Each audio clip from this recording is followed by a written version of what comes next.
নামাজ আপনাকে যে কোনো পাপ থেকে বাঁচাবে ইনশাআল্লাহ। ভাই জেনা করছেন, নামাজ পড়েন। পর্নোগ্রাফি দেখেছেন, তাও তওবা করে নামাজ পড়েন। আপনি হারাম অ্যাফেয়ার্সে আছেন, হতাশ হয়ে না, নামাজ পড়েন। গোনাহ ছাড়তে পারছেন না, নামাজ পড়েন। সুদ খাচ্ছেন, নামাজ পড়েন। আপনি পতিতালয়ে গিয়েছেন, নামাজ পড়েন। বেপর্দা চলছেন, তাও নামাজ পড়েন। আপনি অন্যের হক নষ্ট করেছেন, তাও নামাজ পড়েন। যে পাপই করেছেন, নামাজটা পড়েন। নামাজ আপনাকে সমস্ত পাপ থেকে বাঁচিয়ে রাখবে ইনশাআল্লাহ। ইনশাআল্লাহ আস্তে আস্তে ইনশাআল্লাহ দেখবেন সব পাপ থেকে আপনি দূরে চলে আসছেন ইনশাআল্লাহ তাআলা। 3 নম্বর নামাজ। 4 নম্বর, বেশি থেকে বেশি, ভাই শোনেন, বেশি থেকে বেশি পরকালের ফিকির করবেন। খালি পরকালের চিন্তা করবেন যে আমাকে মৃত্যুবরণ করতে হবে, কবর যেতে হবে, পুলসিরাত পার হতে হবে, আল্লাহর সামনে দাঁড়াতে হবে।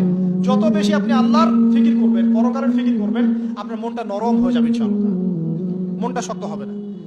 5 নাম্বার, মানুষের সাথে খুব বেশি মেলামেশা করবেন না। মানুষের সাথে খুব বেশি মেলামেশা করলে ইবনুল কাইয়িম রাহিমাহুল্লাহ বলেছেন অন্তর কঠিন হয়ে যায়।